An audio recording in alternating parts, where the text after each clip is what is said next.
Good morning. जोहार भाई लोग। आज हम लोग साइंस का क्वेश्चन देखने वाले हैं जो झारखंड दरोगा 2017 में पूछा गया प्रश्न है। पहला क्वेश्चन बोल रहा है वातावरण में नमी की मात्रा के कारण एक जगह की नमी को इंगित करता है उसे क्या बोलते हैं। तो नमी की बात करा है, ह्यूमिडिटी के ऑप्शन इस हिसाब से देखेंगे तो पहला ऑप्शन बोल रहा है वर्षा, फिर बोल रहा है मौसम, तीसरा बोल रहा है तापमान और चौथा बोल रहा है नमी। तो इसका सही आंसर क्या हो जाएगा? नमी हो जाएगा। ठीक है, यानी ऑप्शन नंबर 4 इसका सही हो जाएगा। ये वाला आंसर सही है, नमी। लेकिन वही बोलता है नमी को जो नापा जाता है वो किसके द्वारा मापा जाता है? हाइग्रोमीटर के द्वारा। ये भी याद रखना कि नमी को मापते हैं वो किसके द्वारा मापा जाता है? हाइग्रोमीटर के द्वारा। हाइग्रोमीटर होता है। और घनत्व को याद करते हैं किसके, उससे घनत्व जो मापा जाता है वो किससे मापा जाता है? हाइड्रोमीटर के द्वारा। हाइड्रोमीटर, ठीक है, हाइड्रोमीटर के द्वारा। तो हाइड्रोमीटर यानी डी से डेंसिटी होता है, डेंसिटी घनत्व को मापते हैं, और हाइग्रोमीटर को आर्द्रता या नमी चीज़ को मापा जाता है। क्वेश्चन नंबर 2 चलते हैं। बोल रहा है हमारे सौर मंडल में सबसे तेज गताई ग्रह, मतलब सबसे तेज जो घूमने वाली अपना अक्ष पे घूमती है वो कौन सा ग्रह है? तो सबसे तेज अपने अक्ष पे घूमने वाली ग्रह कौन सा है? बृहस्पति। इसका सही आंसर हो जाएगा जुपिटर। ठीक है, हमारे सौरमंडल का सबसे बड़ा ग्रह भी पूछेगा तो कौन सा हो जाएगा? बृहस्पति। लेकिन वही जब पूछ देगा कि हमारे सौरमंडल में सूर्य की परिक्रमा सबसे पहले कौन ग्रह करता है, ठीक है, मान लेते ये सूर्य है, ये सूर्य है, तो इसका परिक्रमा सबसे पहले कौन सा ग्रह करता है? तो जो सबसे निकट में होगा वही सबसे पहले परिक्रमा करेगा। तो सबसे निकट में कौन सा ग्रह? बुध है। ठीक है, तो सूर्य का सबसे पहले परिक्रमा कौन करता है? बुध। लेकिन अपने अक्ष पे सबसे ज़्यादा या सबसे तेज कौन घूमता है? तो बृहस्पति। ठीक है, कौन सा घूमता है? बृहस्पति ग्रह, और सौरमंडल का सबसे बड़ा ग्रह। सबसे ज़्यादा चंद्रमा भी उसी के पास है। क्वेश्चन नंबर 3 चलते हैं। बोला कि बौसाल्ट एक उदाहरण है। तो बौसाल्ट किसका उदाहरण है? तो बौसाल्ट किसका है? अग्रमय पत्थर का। ठीक है, इसमें या फिर इसी को बोलते हैं आग्नेय चट्टान, उसी का उदाहरण है। आग्नेय चट्टान में क्या आ जाता है? जितना भी हो गया, बौसाल्ट हो गया, लोहा हो गया, ठीक है, लोहा भी आता है, सोना हो गया, चांदी हो गया, ये सारा किस में होता है? मिलता है। तो आग्नेय चट्टान में सोना, चांदी, लोहा वगैरह ये सब मिलता है। लेकिन वही बोलेगा अवसादी चट्टान में क्या मिलता है? तो उसमें मिलता है ईंधन वाला सामान मिलता है, जैसे कोयला हो गया, ठीक है, कोयला हो गया, या फिर पेट्रोलियम पदार्थ वगैरह होता है, पेट्रोलियम पदार्थ, ये सारा कहाँ से मिलता है? तो ये अवसादी चट्टान से मिलता है। लेकिन लोहा, सोना, चांदी ये सब बोलेगा बॉक्साइट वगैरह कहाँ से मिलता है? तो अग्रिमय पत्थर या फिर इसी को बोलते हैं आग्नेय चट्टान। तो इसका सही आंसर ऑप्शन नंबर 1 होगा, ऑप्शन नंबर 1। ठीक है, क्वेश्चन नंबर नेक्स्ट चलते हैं। क्वेश्चन नंबर 4 बोल रहा है कि 4 में बोल रहा है कि बल जो मांसपेशियों को संकुचन के परिणाम स्वरूप बनता है उसे कहते हैं। ठीक है, तो मांसपेशी के संकुचन के समय जो बल लगता है वो कौन सा रहता है? पहला ऑप्शन में दिया हुआ है चुंबकीय बल, दूसरा में दिया हुआ है पेशीय बल, तीसरा दिया हुआ है मानव बल, चौथा दिया हुआ है गुरुत्वाकर्षण बल। तो कौन सा बल लगता है? तो यहाँ पे हो जाएगा सही आंसर इसका होगा पेशीय बल। यानी जो हम लोग शरीर में से लगने वाला बल को क्या बोलते हैं? पेशीय बल। अगर कोई काम करते हैं या फिर किसी वस्तु को धक्का देते हैं, मान लो ये वस्तु है, इसको धक्का दे रहे हैं या फिर एक स्थान से दूसरे स्थान तक कुछ ले जाना है, उसको उठाना है, तो वो जो बल लगेगा उसको कौन सा बल होता है? मांसपेशीय बल या फिर पेशीय बल बोलते हैं। मतलब जो वस्तु को हम लोग स्पर्श करते हैं या अपना बल लगाते हैं वो कौन सा बल होता है? पेशीय बल होता है। इसका सही आंसर हो जाएगा पेशीय बल। गुरुत्वाकर्षण क्या बल है? गुरुत्वाकर्षण बल वैसे बल जो दो वस्तुओं के बीच लगने वाले बल को क्या बोलते हैं? गुरुत्वाकर्षण बल। जैसे कोई भी एक गुरुत्वाकर्षण बल के कारण कोई भी वस्तु पृथ्वी पर आ जाती है, ठीक है, गुरुत्वाकर्षण बल के कारण ही। इसमें जी का वैल्यू पूछता है, कैपिटल जी का वैल्यू कितना होता है सो कभी कभी, तो इसको याद रखना है 6 इसका होता है, 1 मिनट, कैपिटल जी का जो वैल्यू होता है कितना होता है? 6.67 × 10 के पावर -11 न्यूटन मीटर स्क्वायर। ठीक है, स्मॉल एम होगा, न्यूटन मीटर स्क्वायर बटे kg स्क्वायर होता है। तो ये भी याद रखना है कि जो कैपिटल जी का वैल्यू होता है वो कितना होता है? 6.67 × 10 के पावर -11 न्यूटन मीटर स्क्वायर बटे kg स्क्वायर। ठीक है, और स्मॉल जी का वैल्यू तो पता होगा 9.6 मीटर पर सेकेंड स्क्वायर, ये तो त्वरण का होता है। ठीक है, 9.8 होता है, 9.8 मीटर पर सेकेंड स्क्वायर। नेक्स्ट क्वेश्चन चलते हैं, क्वेश्चन नंबर 5 में बोला नकारात्मक अवशोषित कण जो नाभिक के चारों ओर पाए जाते हैं, ठीक है। नाभिक के चारों ओर पाया जाता है वो कौन सा कण होता है? तो मान लेते हैं कुछ परमाणु इस तरह के होता है, ठीक है। ये हमारा मान लेते हैं परमाणु। परमाणु में क्या होता है, एक छोटा सा बीच में नाभिक होता है। नाभिक में क्या क्या पाया जाता है? तो उसमें पाया जाता है न्यूट्रॉन और प्रोटॉन, यही ना पाया जाता है। एक मिनट, न्यूट्रॉन पाया जाता है और प्रोटॉन पाया जाता है। यहाँ पे न्यूट्रॉन होता है और प्रोटॉन होता है, और जो बाहर में परिक्रमा करते रहता है वो क्या चीज़ रहता है? इलेक्ट्रॉन रहता है। इलेक्ट्रॉन रहता है जो बाहर में परिक्रमा करते रहता है। तो इलेक्ट्रॉन पे चार्ज होता है नेगेटिव होता है, और प्रोटॉन पे होता है पॉजिटिव। इलेक्ट्रॉन पे चार्ज नेगेटिव, प्रोटॉन पे जो होता है वो क्या होता है? पॉजिटिव होता है, और न्यूट्रॉन पर कोई चार्ज नहीं होता। ये भी याद रखना, इलेक्ट्रॉन का खोज किसने किया था? जे थॉमसन ने, ठीक है। जे थॉमसन के द्वारा किया गया था। और वही बोलेगा प्रोटॉन का, तो प्रोटॉन का खोज किया था रदरफोर्ड या फिर गोल्डस्टीन, दोनों याद रखना है, गोल्डस्टीन, ठीक है। रदरफोर्ड या गोल्डस्टीन के द्वारा किया गया था। और न्यूट्रॉन का जो खोज किया था वो जेम्स चैडविक किया था, जेम्स चैडविक के द्वारा, ठीक है। तीनों याद रखना, जेम्स चैडविक। बोलेगा इलेक्ट्रॉन का खोज जे थॉमसन, प्रोटॉन का खोज तो गोल्डस्टीन या फिर रदरफोर्ड, और न्यूट्रॉन का खोज किसने किया था? जेम्स चैडविक ने किया था। क्वेश्चन नंबर नेक्स्ट चलते हैं। क्वेश्चन नंबर 6 बोल रहा है कि लावा से बने चट्टानों को कहा जाता है। तो जो चट्टान लावा से बनता है उसको क्या बोलते हैं? इसको बोलते हैं अग्र आगरी चट्टान बोला जाता है, ठीक है। उग्र आगरी चट्टान, ऑप्शन नंबर ए हमारा सही है। अब देखिए लावा क्या होता है, तो मान लेते हैं ये हमारा अर्थ है, ठीक है। पृथ्वी है, तो पृथ्वी का जो बीच वाला सबसे मिडिल वाला पार्ट होता है, जो सबसे नीचे होता है अंदर वाला भाग, उसको क्या बोलते हैं? उसको बोलते हैं कोर बोलते हैं। सबसे जो नीचे होता है उसको क्या बोलते हैं? कोर। और कोर में जो चट्टान रहता है वो किस फॉर्म में रहता है? लिक्विड के, द्रव की अवस्था में। वही चट्टान जब बाहर निकलता है द्रव के फॉर्म में रहता है तो उसे बोलते हैं मेग्मा। और जब बाहर निकलेगा और वही जब धीरे धीरे ठंडा होकर जमते जाता है तो वो क्या कहलाता है? लावा कहलाता है। तो नया चट्टान रहता है इसलिए उसको क्या बोलते हैं? उग्र आगरी चट्टान बोला जाता है। इसका सही ऑप्शन नंबर 3 होगा, ठीक है। क्वेश्चन नंबर 7 चलते हैं। बोला कि आग बुझाने वाले यंत्र गैस से भरे होते हैं, कौन सा गैस से? तो शुष्क बर्फ किसको बोला जाता है? आपको पता होगा। या फिर गैस आग लग जाता है तो बुझाने के लिए भी प्रयोग किया जाता है, किसको? कार्बन डाइऑक्साइड को, CO2 जिसको बोलते हैं, ठीक है। तो ये भी याद रखना है किसका प्रयोग किया जाता है? कार्बन डाइऑक्साइड का।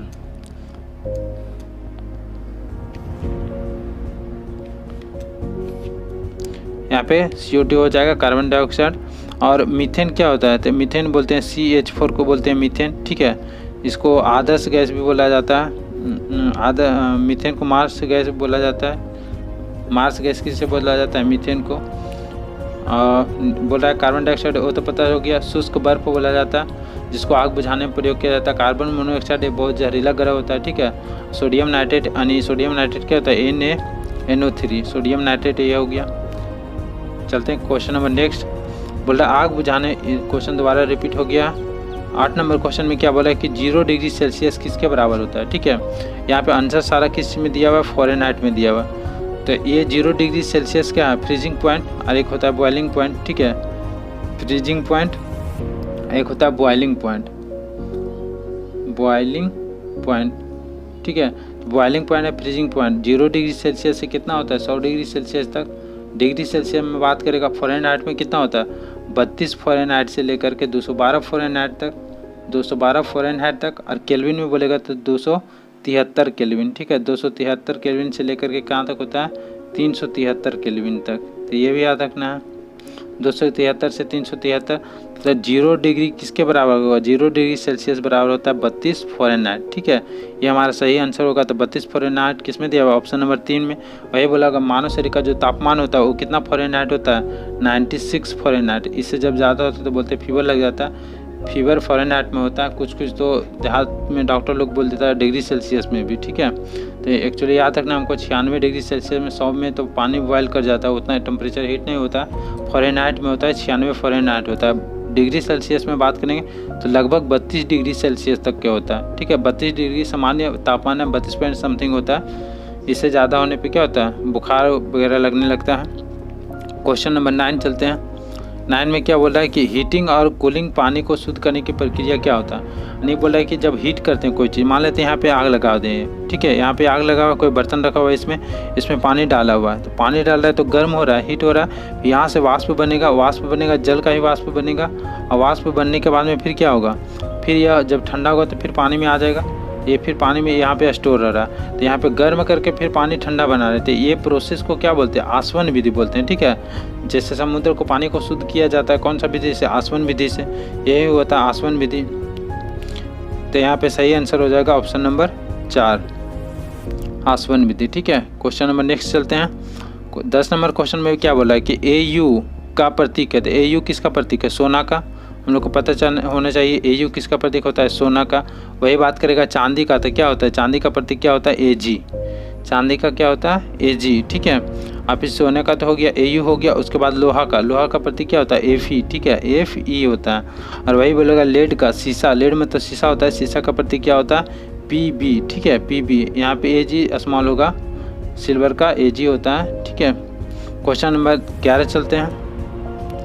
बोल रहा है कि एक युक्ति जो ध्वनि तरंगों को विद्युत संकेतों में बदलती है, मतलब साउंड जो होता है, जो बोलते हैं उसको विद्युत में कन्वर्ट कर देता है, तो उसको विद्युत में कन्वर्ट करने का काम कौन करता है, माइक्रोफोन के द्वारा या माइक के द्वारा। अगर माइक पकड़ कर हम लोग बोलते हैं तो माइक क्या करता है, साउंड को लेता है, फिर उसको इलेक्ट्रिक करंट में कन्वर्ट कर देता है, तब न जाके फिर इलेक्ट्रिक मशीन में जाता है, फिर वो साउंड स्पीकर के द्वारा निकाला जाता है। तो बोला है साउंड को लेकर के इलेक्ट्रिक कन्वर्ट में कन्वर्ट कौन करता है, तो माइक्रोफोन इसका सही आंसर होगा ऑप्शन नंबर 4। क्वेश्चन नंबर 12 चलते हैं। बोला है वायुमंडलीय दबाव को मापने का एक इकाई है, वायुमंडलीय दबाव किसके द्वारा मापा जाता है, तो यहाँ पे दिया हुआ है हेक्टोपास्कल दिया हुआ है, ठीक है, यही इसका सही आंसर है। एम्पियर के द्वारा किस चीज़ को मापा जाता है, विद्युत धारा को, किसको मापा जाता है, विद्युत धारा को, ठीक है। उसके बाद फिर बोलेगा केल्विन, केल्विन से क्या मापा जाता है, तो केल्विन से तापमान को मापते हैं, किसी भी चीज़ का तापमान मापने के लिए केल्विन का प्रयोग किया जाता है।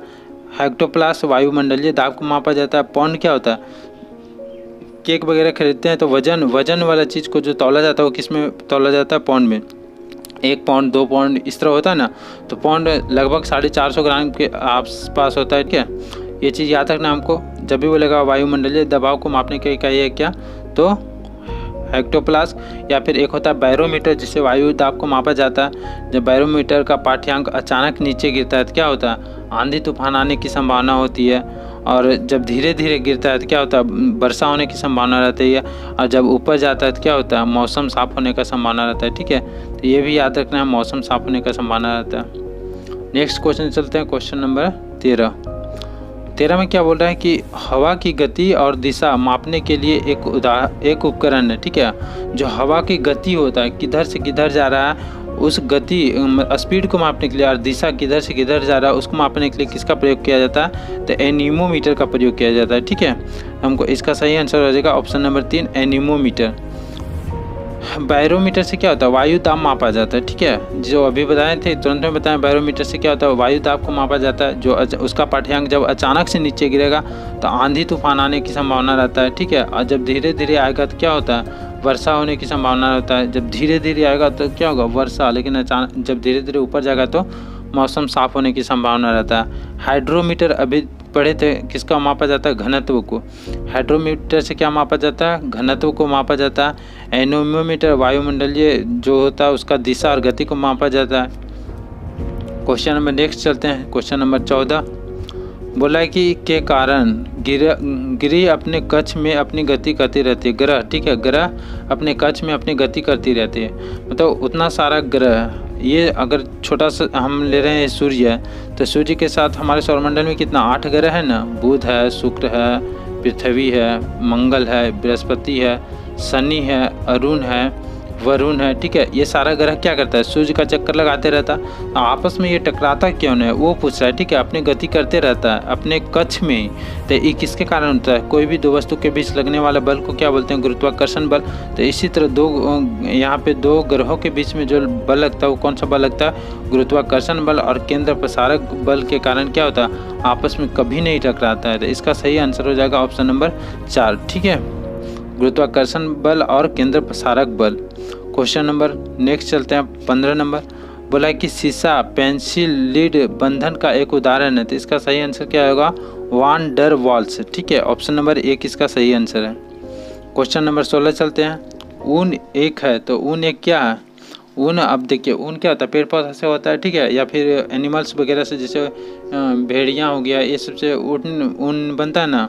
तो क्या है? नेचुरल पॉलीमीड है, ठीक है, या फिर नेचुरल पॉलीमाइड है।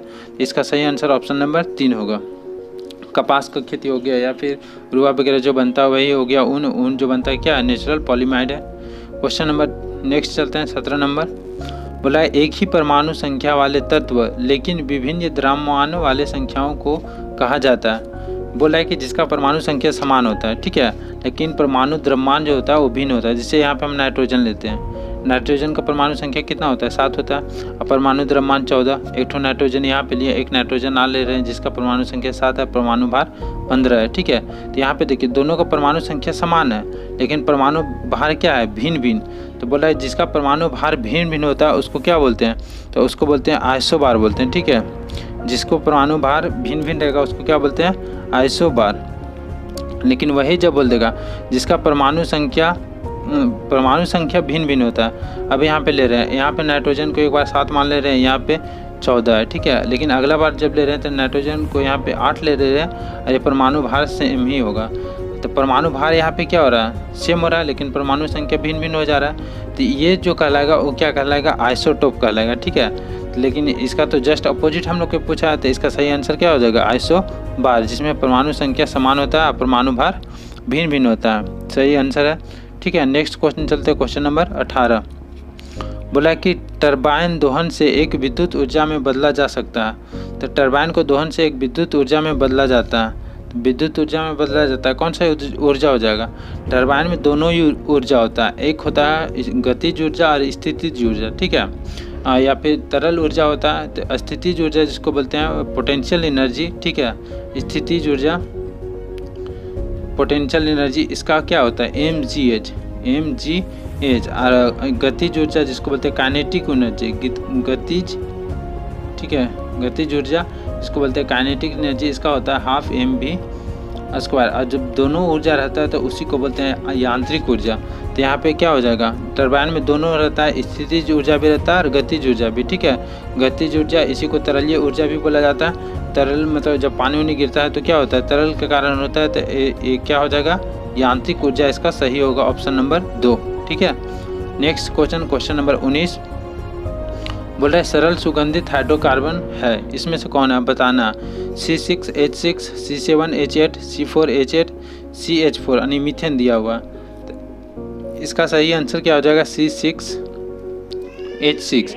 इसको बोलते भी क्या है? तो इसको बेंजीन बोलते हैं, ठीक है। इसको क्या बोला जाता है? बेंजीन। ये भी याद रखना। क्वेश्चन आज का लास्ट और क्वेश्चन नंबर 20 बोल रहा है कि वातावरण को निम्नतम परत को कहा जाता है। तो हमारे जो पृथ्वी है, पृथ्वी के ऊपरी लेयर में क्या होता है? वायुमंडल का परत पाया जाता है। तो वायुमंडल का कितना परत पाया जाता है? ये याद रखना, 5 परत पाया जाता है, ठीक है। अब 5 परत पाया जाता है तो उसमें बोला कि जो सबसे निम्नतम सबसे निकट है, पृथ्वी के सबसे निकट वाला परत को क्या बोला जाता है? तो क्या बोला जाता है यहाँ पे? इसका सही आंसर हो जाएगा ट्रोपोस्फेयर, स्ट्रेटोस्फेयर, मेजोस्फेयर या फिर थर्मोस्फियर। तो इसका सही आंसर हो जाएगा ट्रोपोस्फेयर, ठीक है, जो ऑप्शन नंबर 1 में दिया हुआ। अब मान लेते हैं ट्रोपोस्फेयर, इसको बोलते हैं क्षोभ मंडल। इसको क्या बोलते हैं? क्षोभ मंडल। तो पृथ्वी के सबसे निकट वाला मंडल को क्या बोला जाता है? क्षोभ मंडल। स्ट्रेटोस्फेयर इसके जस्ट बगल वाला होता है, ऊपर वाला, इसको बोलते हैं स्ट्रेटोस्फेयर को क्या बोलते हैं? समताप मंडल, समताप मंडल, ठीक है। उसके बाद बीच वाला जो होता है मेजोस्फेयर, उसको बोलते हैं मध्य मंडल, उसको क्या बोलते हैं? मध्य मंडल। और उसके बाद होता है आयन मंडल, ठीक है, आयन मंडल। और लास्ट वाला होता है उसको बोलते हैं बाह्य मंडल, ठीक है, या फिर बाहरी वाला मंडल जो रहता है पृथ्वी के जो सबसे बाहरी परत होता है वायुमंडल का, उसको बोलते हैं बाह्य मंडल। क्षोभ मंडल, इसी में सारा मौसम का परिवर्तन होता है, जैसे बारिश होना या फिर बिजली का कड़कड़ाना, ये सारा घटना किस में होता है? क्षोभ मंडल में होता है। समताप मंडल में जो ओजोन परत